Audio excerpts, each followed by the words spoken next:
So I'm here on a Saturday and doing some maintenance on the garment printer. And I figured I'd take you guys along for the ride just a little bit, um, to sort of help define why. Just because. Many of you may have seen that a while ago I had issues with the garment printer when it went down, and I thought I had fixed it then, because I found out that, like, basically what happened was like here. This is the first test print, and this is the second one.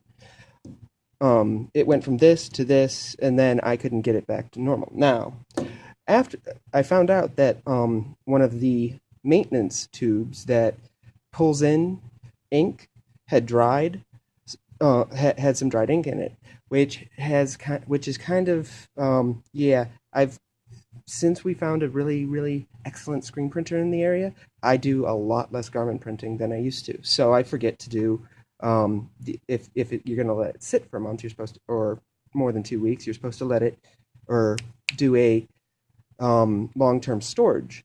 Well, I forgot to do that, and I'm pretty sure that the inks got kind of went off and hardened inside some of the maintenance tubes. Um, let's turn this off, and then I've already taken the case off, so I'm going to show you sort of what I mean.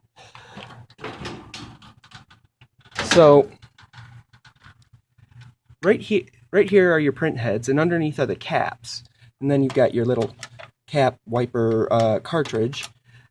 Well, actually, I can take that off right there, and here you have your wiper. Now, when it is a cartridge problem, usually it's just lots of fuzziness and gunk and crap getting all over either the test platen or the test print, or the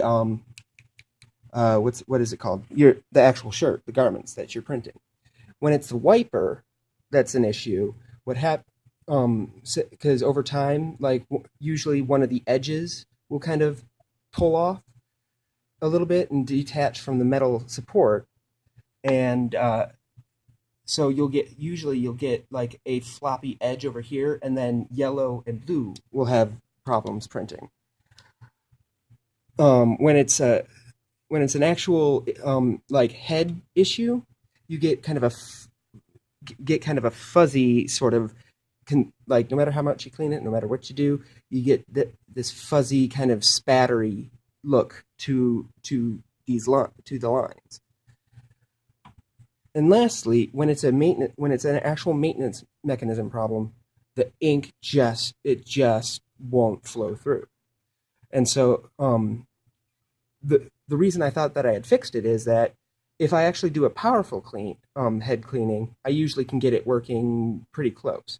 But when it's on the initial cleaning and whatnot, I don't think it's draining out of the tubes properly. So when I do the first and second cleaning, to try to get it running, right after startup, it just kind of sits there, and lots of the excess ink stays on the caps, and then blocks it. So much so that the wiper can't handle it all, and then leaves smears.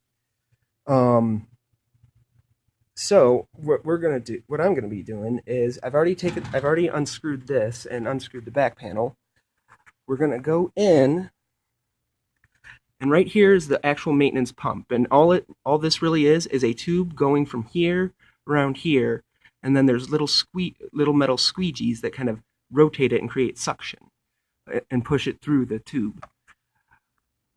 This is what I had fixed the other day, or the last month, and it was working okay, but it just wasn't. But after using it 2 or 3 more times afterwards,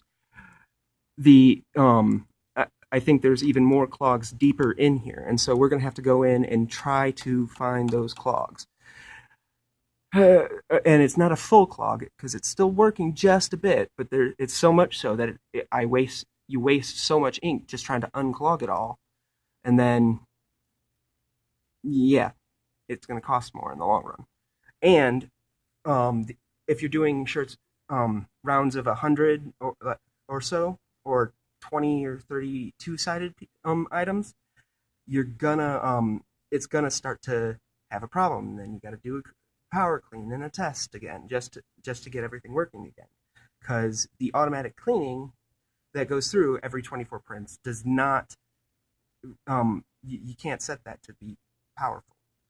So, and again, I don't want to waste that much ink. So let's have at it and see what happens.